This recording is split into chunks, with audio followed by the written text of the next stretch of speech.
Salut tout le monde, aujourd'hui on se retrouve pour une nouvelle vidéo débrief de série médicale, mais cette fois je ne suis pas tout seul, je suis avec FX. Voilà, il était un petit peu lent à la détente, mais je suis avec FX, du coup qui est médecin Urgentiste. Voilà, toujours. Cette fois il a été rapide, médecin urgentiste. Du coup vous vous doutez bien de quelle série on va débrief aujourd'hui, forcément avec un urgentiste, on va regarder Urgence. Du coup, on va regarder l'épisode 1 de la saison 1 de Urgence. Bon, il est un peu long, 1h30, vous inquiétez pas. La vidéo va pas durer 1h30. On va regarder un petit peu des extraits et puis on va débriefer vraiment le côté médical avec FX qui va nous débriefer les petites séquences médicales pures pour voir si justement ça reflète bien la réalité. Voilà. Donc si ça vous plaît, n'hésitez pas à vous abonner, à liker. Et sur ce, on commence à visionner la vidéo. Alors, regarde, comme ça tu vas découvrir en même temps. Dr Green. Dr Green. Qu'est-ce qu'il y a? Un patient pour vous, Dr Green. Il est à l'interne de s'en charger. Non, c'est pour vous. Quelle heure est-il? 5 heures. 5 heures. D'accord. Alors là, juste, on va s'arrêter un petit peu. Parce que du coup, là, ce qu'on comprend, c'est que le médecin urgentiste est de garde. Ouais, Qui est dans sa chambre de garde. Ouais. Là, apparemment, t'as l'infirmière qui vient le réveiller pour une entrée ou autre chose. Ouais. Bah, du coup, toi, ça se passe comment, les nuits de garde? Non, mais c'est un peu comme ça en fait. Ouais, Pour le coup, c'est assez réel. Surtout que pour le coup, 5 heures, c'est vraiment la pire heure de la nuit.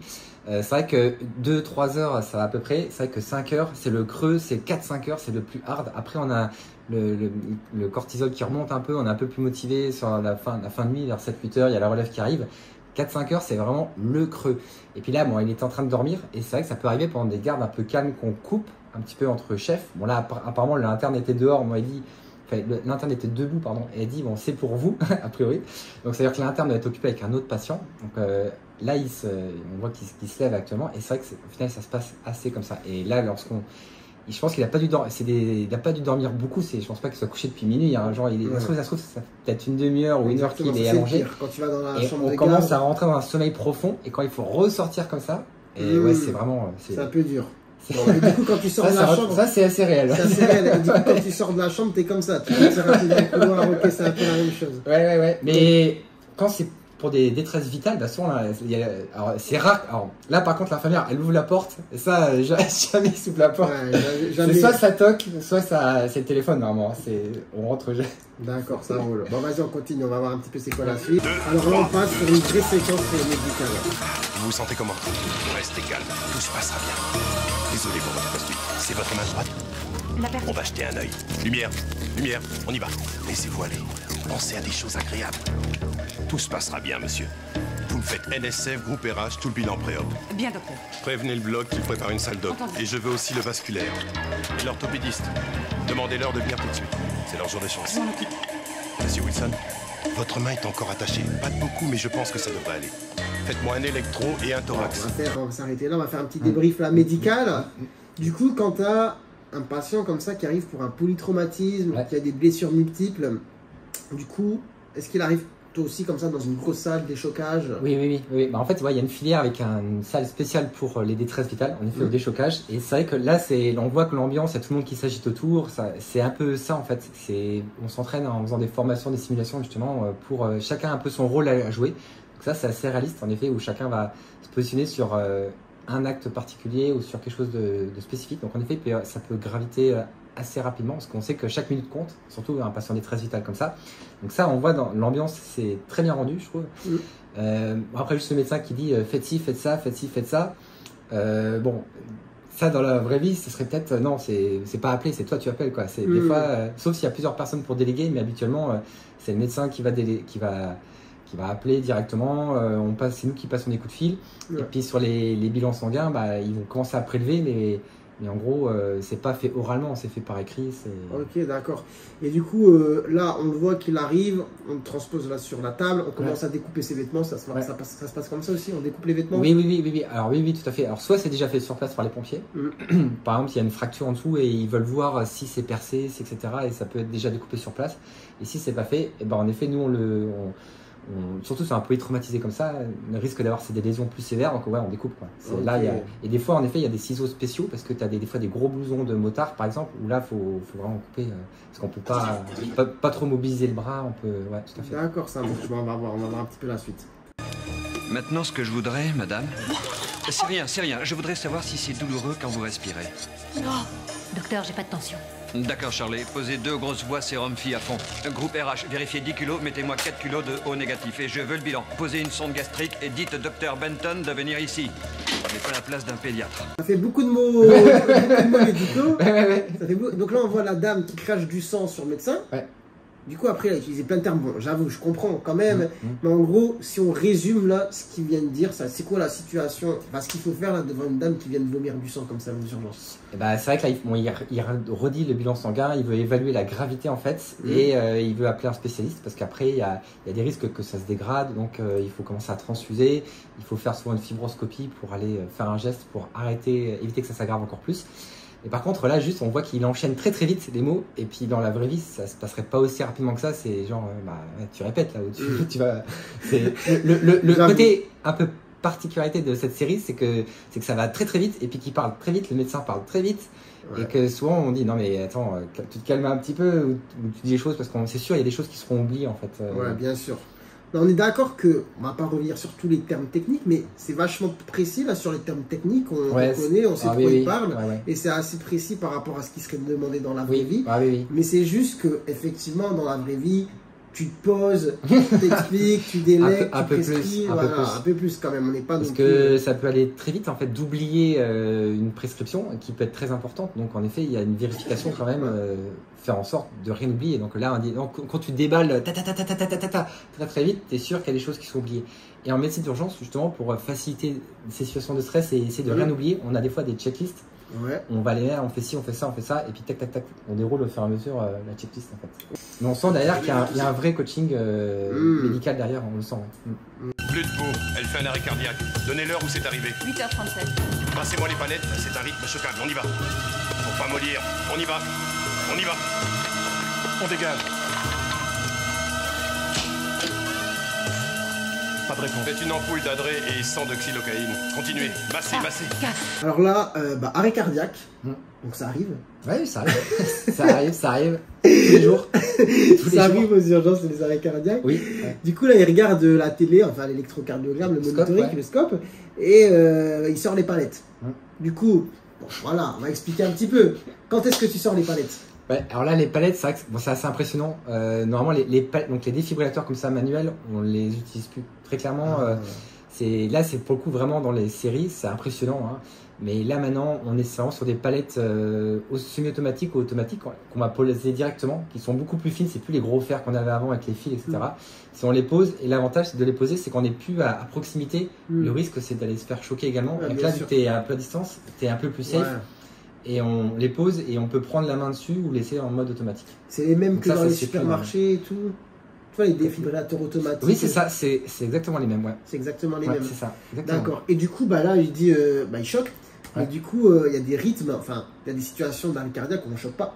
Oui, où on ne choque pas, où c'est trop tard en fait. Ou lorsqu'il y a une asystolie, donc il n'y a plus de rythme choquable. En effet, on peut envoyer autant de décharges qu'on veut, il n'y aura pas de choc en fait. Donc là, en fait. Bon, voilà, c'est pour expliquer, hein, parce que je sais, sur la télé, on voit les zigzags, là, et les barres. Donc, c'est pas normal, mais il y en a. En gros, si on résume, c'est ça.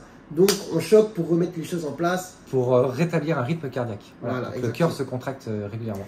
D'accord. Et juste, pareil, hein, si on revient sur les termes techniques des médicaments, il dit injecter de l'adré, etc. C'est ce que tu aurais fait aussi. Ouais, alors ça on le dit aussi, c'est protocolisé, et puis on injecte l'adrénaline, tout à fait. Et là j'ai vu une petite, bon après c'est parce que j'ai l'œil expert sur le massage cardiaque, on voit que le massage il n'est pas efficace. C'est lorsqu'elle fait le massage cardiaque, normalement le thorax s'enfonce beaucoup plus que ce qu'on vient de voir là. Après, c'est parce que c'était un acteur, donc tu peux pas passer à...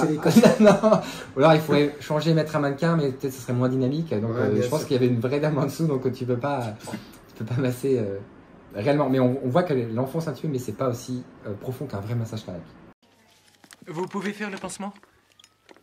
Merci, docteur. Oh, mais il n'y a pas de quoi. Quand dois-je revenir pour retirer les fils? Oh, dans 3 semaines. Mais mon fils a eu des fils dans le pied et ils ont dit 10 jours. Oui, vous savez, 10 jours, 3 semaines, c'est à vous de décider. Alors, c'est quoi la réponse C'est plus 10 jours quand même. C'est vrai que ça m'a un peu... 3 semaines, ça fait un peu long. Beaucoup, ouais, non, ça fait beaucoup. 3 semaines sur une clé comme ça. Puis à la fin, bon, c'est vous qui décidez. C'est très bon. Il faut savoir que là, c'est son premier jour. Ah oui. C'est son premier jour, il est jeune interne. Il vient de débarquer et en fait, il est perdu. Mais oui, 10 jours pour... c'est très bien, 10 jours, mais 3 semaines, un peu trop pour garder des fils. Hein. Donc si vous avez des fils depuis 3 semaines, c'est un peu long. Une femme qui accouche dans mon taxi. C'est une vraie catastrophe. Quelqu'un, vite, vite, vite, vite. J'ai besoin de quelqu'un.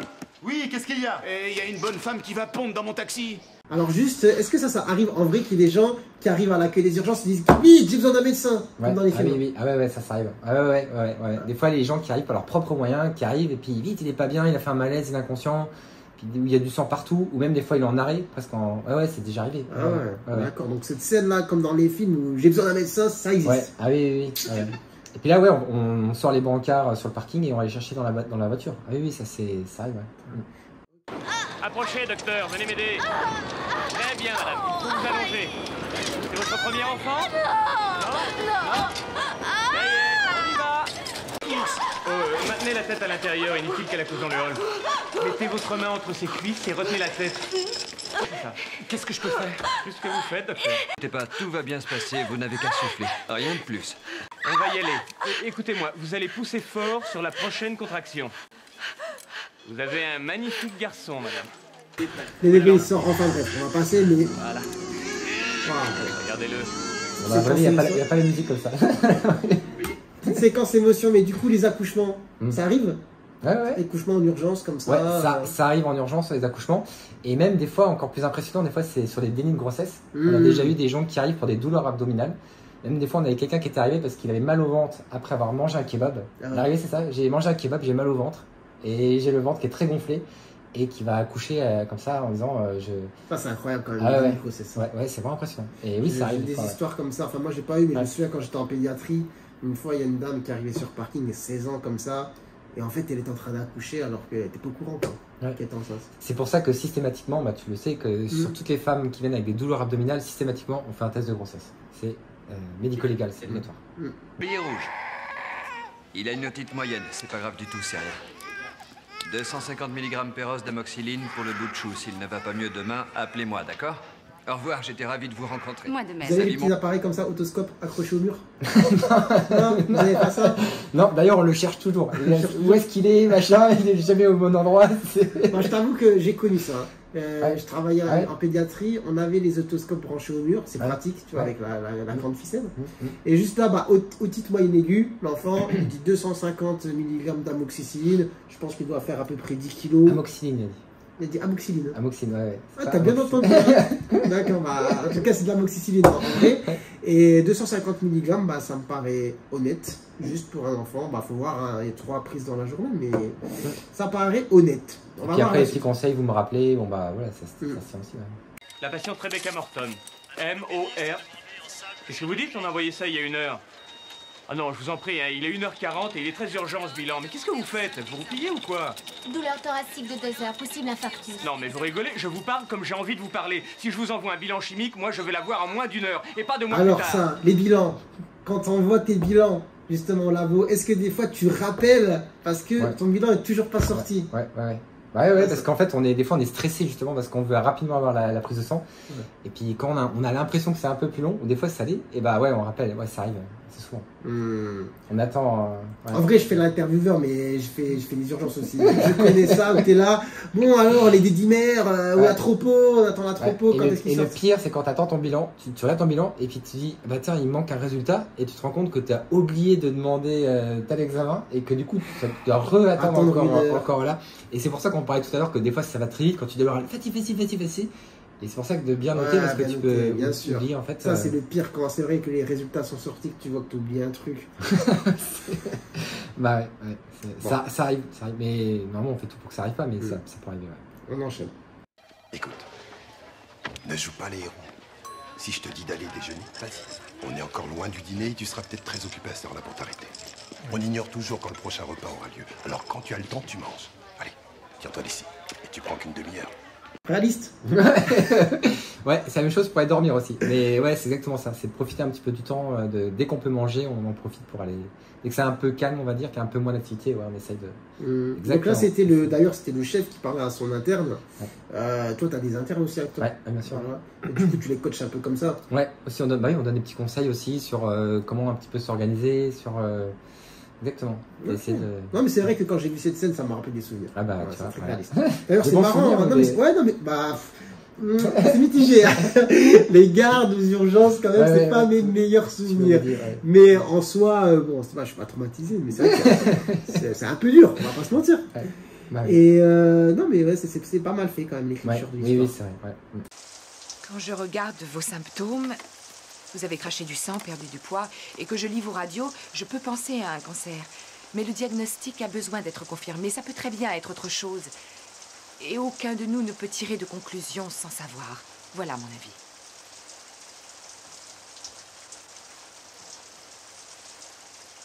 Combien il me reste?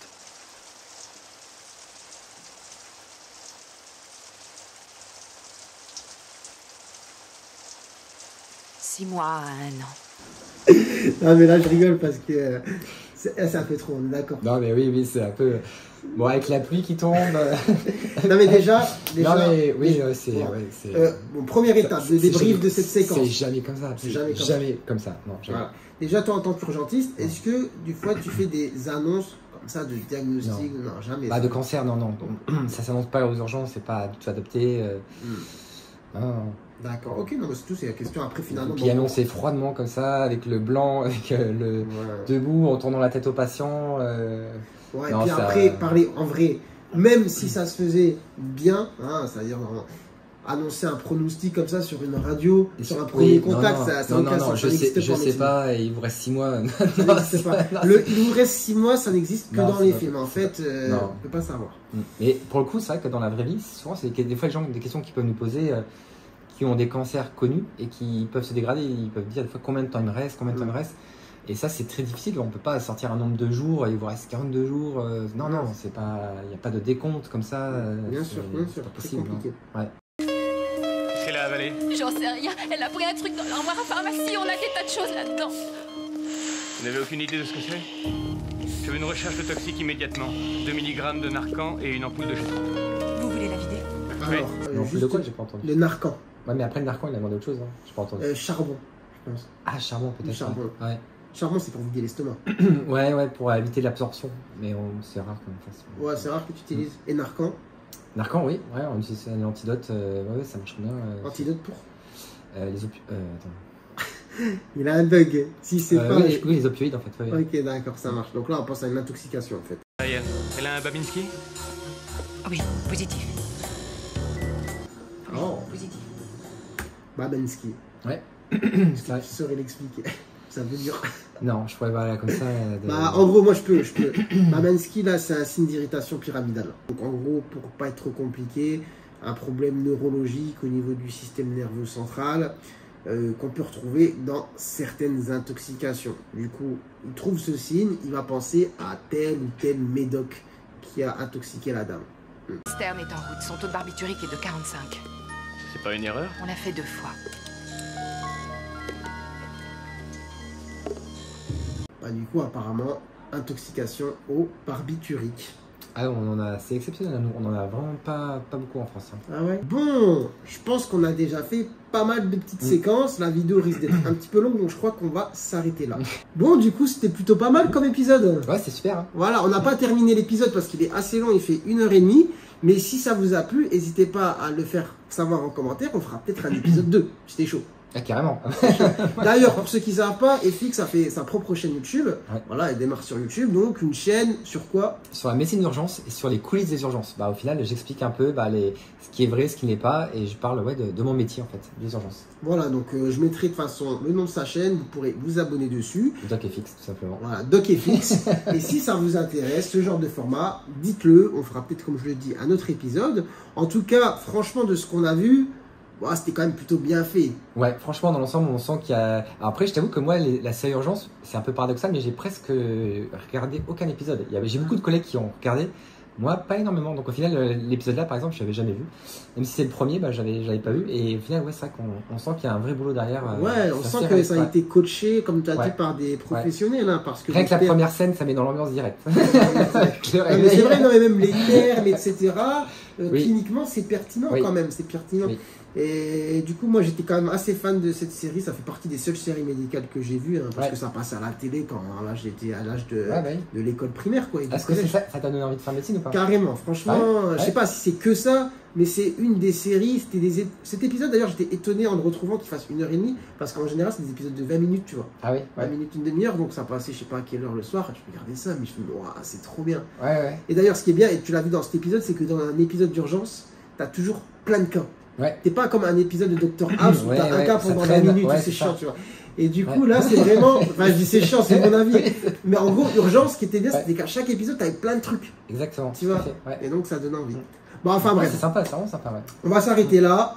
Nous, on vous dit à très bientôt. N'oubliez pas de vous abonner à ma chaîne, à celle de FX. Merci. Mettre un petit like, un petit commentaire. Et nous, on se dit à très bientôt, peut-être. Et moi, ça me fait plaisir de te revoir. Ouais, ça fait plaisir, ça fait plaisir. Il est déjà venu sur la chaîne, en fait. C'est un récurrent, ça. Donc, on espère, on vous dit à très bientôt pour une prochaine vidéo. Allez, ciao, ciao.